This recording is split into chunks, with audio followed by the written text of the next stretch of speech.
Hi everyone, welcome to IPL talks with Yash. ఒక super match చూసాం. Actually నిన్న కూడా ఒక బ్రిలియంట్ మ్యాచ్ పంజాబ్ది, అండ్ ఈరోజు కూడా సూపర్ మ్యాచ్. యాక్చువల్లీ ఈరోజు మొత్తం అప్స్ అండ్ డౌన్స్ ఉండే మ్యాచ్, చాలా బాగా జరిగింది. అండ్ ఇలాంటి మ్యాచ్లు ఉంటే మనకు కూడా మజా వస్తుంది చూడడానికి. And first match starting RR కొంచెం తడబడ్డారు, 2 వికెట్స్ పడ్డాయి. నేను అనుకున్నా ఓకే, జాస్ బట్లర్ పోయాడు, దాని తర్వాత యాక్చువల్లీ జైస్వాల్ పెద్ద స్కోర్ చేస్తాడు అనుకున్నా. యాక్చువల్లీ బాగా స్టార్ట్ చేశాడు, 24 runs, కానీ అనవసరంగా బ్యాక్ షాట్ అడేసి అవుట్ అయిపోయాడు.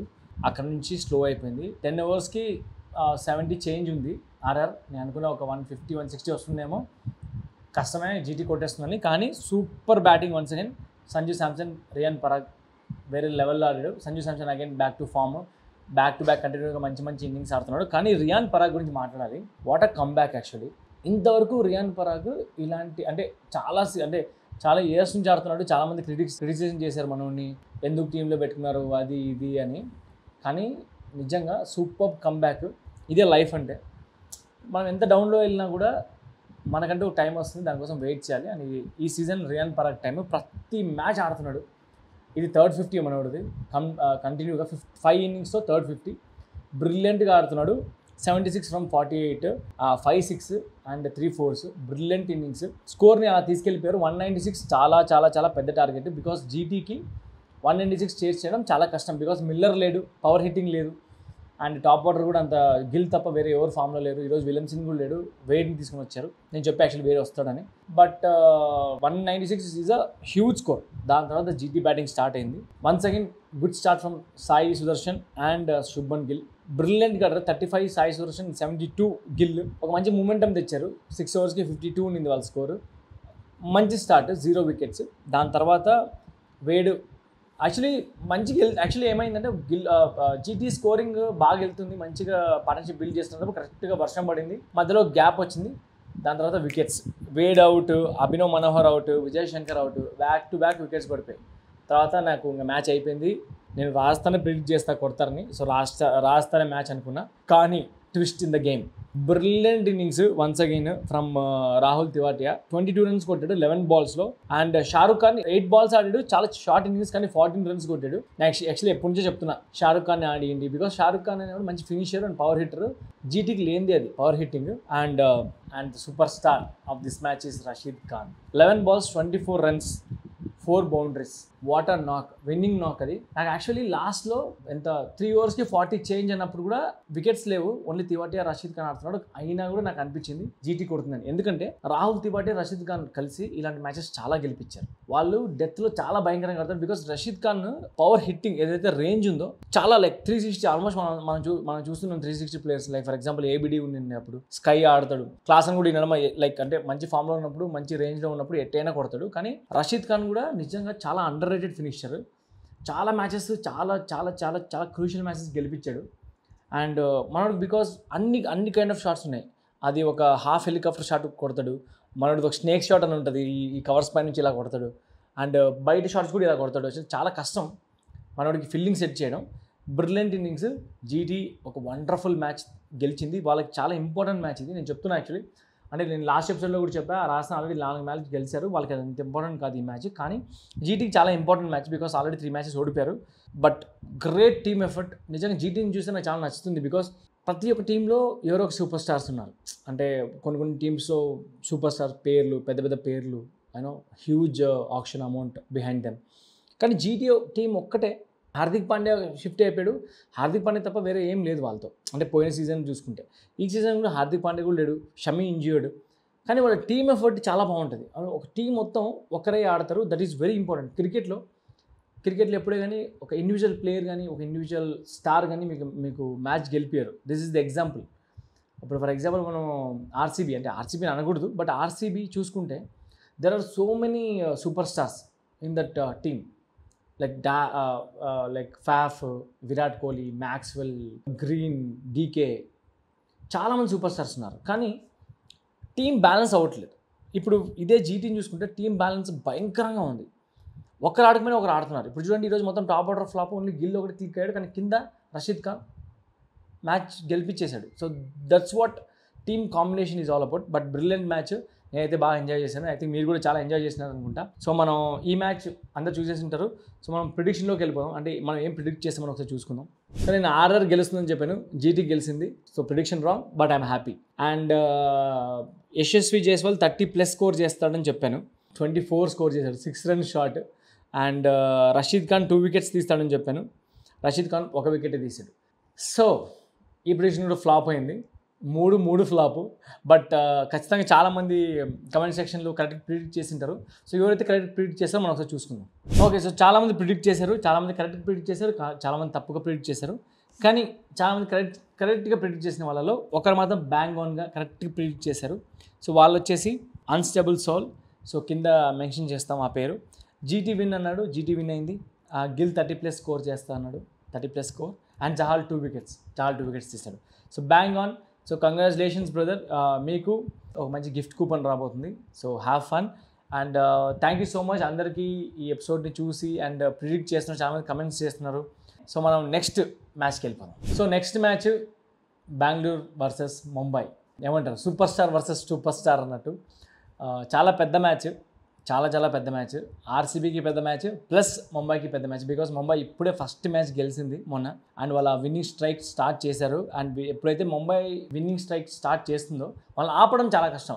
అది కూడా రేపు ఆర్సీబీకి చాలా పెద్ద మైనస్ ఏంటంటే match is on in Mumbai, Wankhede stadium.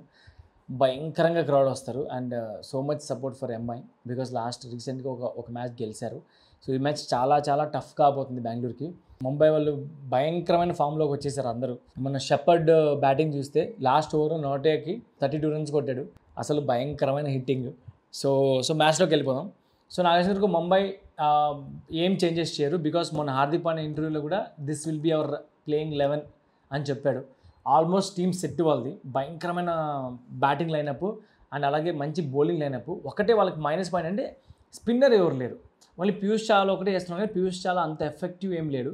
Piyush Chawla score ఇస్తున్నాడు, లైక్ 4 ఓవర్స్కి 38-40 రన్స్ ఇస్తున్నాడు. కాబట్టి పీయూష్ చావ్లా అంతేం ఎఫెక్ట్ లేదు. కానీ వాళ్ళ పేస్ అటాక్ చాలా బాగుంది. Bumrah 4 overs done. సో మిగతా ఆపోనెంట్స్ ఎలా ప్లాన్ చేస్తారంటే ఓన్లీ 16 ఓవర్స్లో మనం ఎంత కొట్టుకోవచ్చు అని ఆలోచిస్తారు. బికాస్ బూమ్రా 4 ఓవర్స్ని ఎవరే బ్యాట్స్మెన్ ఎవరికైనా అటాక్ చేయరు. నేను లాస్ట్ బూమ్రాని కొట్టింది చూసింది ఎప్పుడంటే ఏబిడి ఓవర్స్ ఒకసారి కొడతాడు బూమ్రాని, అంతే. 24 రన్స్ 22 రన్స్ కొడతాడు ఒక ఓవర్లో. దాని తర్వాత నేను ఐపీఎల్లో బూమ్రాని అంత భయంకరంగా కొట్టింది చూడలేదు. బికాస్ మనోడు బ్రిలియంట్. ఇప్పుడు ప్రస్తుతానికి వరల్డ్లో వన్ ఆఫ్ ద కాదు, వరల్డ్లోనే the best bowler, death bowler and starting bowler కూడా. సో బూమ్రాని కొట్టడం చాలా కష్టం. So RCB has to attack this 16 overs. ఒకవేళ ఆర్సీబీ ఫస్ట్ బ్యాటింగ్ వస్తే 220 రన్స్ తక్కువ, 1 రన్ తక్కువ కొట్టినా కూడా కష్టమే. బికాస్ ఆర్సీబీకి ఉన్న బౌలింగ్ లైనప్లో 220 కొట్టినా కూడా ఆర్సీబీ మళ్ళీ కష్టపడాలి దాన్ని హోల్డ్ ఆన్ చేయడానికి. Very tough. Because Mumbai batting lineup భయంకరంగా ఉంది. ఒకవేళ 220 కొట్టినా కూడా వాళ్ళు చేస్ చేయగలరు ఇన్ వాంఖడే స్టేడియం. అది కాకుండా ఒకవేళ ముంబై బ్యాటింగ్ వస్తే వాళ్ళు ఖచ్చితంగా 200 పైనే స్కోర్ కొడతారు. ఒకవేళ 200 పైన స్కోర్ కొడితే ఆర్సీబీ చేస్ చేయగలదా? ఫాఫ్, విరాట్ కోహ్లీ ఫ్లాప్ అయితే కింద డౌన్ ఆర్డర్ బ్యాటింగ్ చేయగలరా? సో ఇది ఒక పెద్ద క్వశ్చన్. సో రేపు నిజంగా ఆర్సీబీ వాళ్ళకి చాలా టఫ్ మ్యాచ్, చాలా టఫ్ మ్యాచ్. వాళ్ళు ఆల్మోస్ట్ అన్ని మ్యాచెస్ ఓడిపోతూ వస్తున్నారు. ఇప్పుడు నెక్స్ట్ ఉన్న మ్యాచెస్లో ఆల్మోస్ట్ 7-8 మ్యాచెస్ గెలవాలి వాళ్ళు. సో నెక్స్ట్ మ్యాచ్, ఈ మ్యాచ్ చాలా కష్టం వాళ్ళకి. సో చూద్దాం. సో ముంబై స్క్వాడ్ చూసుకుంటే ఏం చేంజెస్ ఉంటుందో సేమ్ ఉంటుంది. సో ఆర్సీబీ విల్ జాక్స్, నేను సిరీస్ స్టార్ట్ అయినప్పటి నుంచి చెప్తూనే ఉన్నా, విల్ జాక్స్ అనేవాడిని ఆడివ్వండి. బికాస్ బౌలింగ్ లైనప్ మనం ఎంత స్ట్రాంగ్ చేసుకున్నా స్ట్రాంగ్ అవ్వదు ఆర్సీబీది. Because Topley, Alzarri Joseph, Ferguson, Tom Curran వీళ్ళందరూ ఒకటే సేమ్ కేటగిరీ బౌలర్సే. వీళ్ళందరూ వచ్చి పేస్ వేసే బౌలర్సే. అండ్ ముంబైలో ఎంత పేస్ వేస్తే అంత గట్టిగా కొడతారు బయటికి. సో బౌలింగ్ని ఎలాగో మనం స్ట్రాంగ్ చేయలేం. సో దాని బదులు why can't you play 1 extra batsmen? Will Jacks actually నేను చాలా వేరే సిరీస్లో చూశాను. మనోడు యాక్చువల్లీ పవర్ ప్లేలో బౌలింగ్ చేస్తాడు, పవర్ ప్లేలో 2 ఓవర్స్ చేస్తాడు. చాలా యూనిక్ బౌలింగ్ ఉంటుంది మనోడిది. Try him. ఇప్పుడు మీరు మ్యాచెస్ గెలవలేనప్పుడు ట్రై న్యూ ఫార్ములా. అదే ఫార్ములా పెట్టుకుని ఓడిపోయడం కన్నా ట్రై న్యూ ఫార్ములా అనేది నాకు అనిపిస్తుంది. సో విల్ జాక్స్ ఆడితే చాలా బాగుంటుంది. అండ్ బెంగళూరు బ్యాటింగ్ ఆర్డర్ కూడా చాలా కొంచెం స్ట్రాంగ్ అవుతుంది. డూ ప్లేసెస్ని, విల్ జాక్స్ని ఓపెనింగ్ పంపించి విరాట్ కోహ్లీని 1 డౌన్ పెట్టేసి యాంకర్ రోల్ చేస్తే చాలా బాగుంటుంది. విరాట్ కోహ్లీ ఆడేదే అది. మొత్తం మ్యాచ్ మొత్తం విరాట్ కోహ్లీ పైన డిపెండ్ చేస్తే మనం 100 కొట్టాడు, ఏం ఉపయోగమైంది? ఏమి ఉపయోగం కాలేదు, బికాస్ మిగతా బ్యాట్స్మెన్ అందరూ ఫ్లాపే. సో విరాట్ కోహ్లీ, తర్వాత పటేదర్, దాని తర్వాత మ్యాక్స్వెల్, సో ఇలా డీకే, లిమ్రార్ని ఖచ్చితంగా ఆడేయండి. బికాస్ మీకున్న ఇప్పుడు ప్రస్తుతానికి ఉన్న బ్యాటింగ్ లైన్లో లిమ్రారే చాలా భయంకర 200 స్ట్రైక్ రేట్లో ఆడుతున్నాడు. అతన్నే మొన్న మ్యాచ్లో కూర్చోబెట్టారు. నిజంగా ఆర్సీబీ గురించి ఏం ఆడాలో తెలియదు నాకు. So this match will be very tight for RCB, not for Mumbai. Mumbai ఖచ్చితంగా ఫ్రీగా ఆడతారు, బికాజ్ ఆల్మోస్ట్ ఒక మ్యాచ్ గెలిచారు, ఈ మ్యాచ్ కూడా గెలవబోతున్నారు. సో మనం త్వరగా ప్రిడిక్షన్లోకి వెళ్ళిపోదాం. So simple prediction, Mumbai is going to win. First batting అన్నా సెకండ్ బ్యాటింగ్ అన్నా ముంబై గెలుస్తుంది. ఆర్సీబీకి చాలా చాలా టఫ్ అవుతుంది match. Mumbai is going to win. Secondly, Rohit Sharma again going to score 40+, because RCB bowling attack పైన రోహిత్ శర్మ చాలా భయంకరంగా ఆడతాడు. నాకు అసలు not only Rohit Sharma, Ishan Kishan will score, sky will score, అలాగే తిలక్ వర్మ విల్ కూడా స్కోర్ చేస్తాడు. సో నాకు అసలు ముంబైలో ఎక్కువ వికెట్స్ పడవు, టాప్ 4 కొట్టేస్తారు ఈ match, because of RCB bowling lineup. So నాకు తెలిసిన వరకు ముంబై గెలుస్తుంది అండ్ రోహిత్ శర్మ 40+ స్కోర్ చేస్తాడు అండ్ బూమ్రా 2 వికెట్స్ తీస్తాడు. సో నాది మొత్తం 3 కూడా ముంబై పైన వేసేసాను నేను. సో ఒకవేళ ఈ మ్యాచ్ ఆర్సీబీ గెలవాలంటే భయంకరమైన బ్యాటింగ్ చేయాలి, చాలా చాలా చాలా లైక్ నెక్స్ట్ లెవెల్కి ఏదో ఒక మ్యాజిక్ జరగాలి. మ్యాక్స్వెల్ మ్యాజికో, డూప్లెసెస్ మ్యాజికో, అది ఏ మ్యాజికో నాకు తెలియదు, కానీ మ్యాజిక్ అయితే జరగాలి. So let's hope for that magic. So నా ప్రిడిక్షన్ అయితే ఇది. సో మీరు ఏం ప్రిడిక్ట్ చేస్తున్నారు? మీరు ఏమైనా ఇంకా కొత్తగా థింక్ చేస్తున్నారా? ఎవరు గెలుస్తారు, ఎవరు గెలవరు? సో మీరు కూడా ఏమైనా ప్రిడిక్ట్ చేస్తే కింద కమెంట్స్లో ఖచ్చితంగా మెన్షన్ చేయండి. ఎవరైతే ఈ 3 కరెక్ట్ ప్రిడిక్ట్ చేస్తారో వాళ్ళకి వాల్యూ జోన్ నుంచి ఒక మంచి గిఫ్ట్ కూపన్ ఉంటుంది. చాలామంది గెలుచుకున్నారు, సో మీరు కూడా గెలవచ్చు. సో ఖచ్చితంగా కమెంట్ చేయండి. So thank you so much once again for watching this episode. And చాలామంది ఫాలో అవుతున్నారు, చాలామంది వాచ్ చేస్తున్నారు ఐపీఎల్ టాక్స్ విత్ యష్. ఇలాగా మమ్మల్ని సపోర్ట్ చేస్తుండండి అండ్ అన్ని ఎపిసోడ్స్ చూస్తుండండి. ఐపీఎల్ అయిపోయిన తర్వాత ఇలాగే హ్యాపీగా ఎంజాయ్ చేసుకుంటూ మ్యాచెస్ని మనం ఎంజాయ్ చేస్తూ రివ్యూస్ అండ్ ప్రిడిక్షన్ ఇచ్చుకుంటూ వెళ్దాం. So thank you so much once again. And please like, share and subscribe Crunch TV. And don't forget to watch IPL Talks with Yash. So see you in next episode. Until then, bye bye.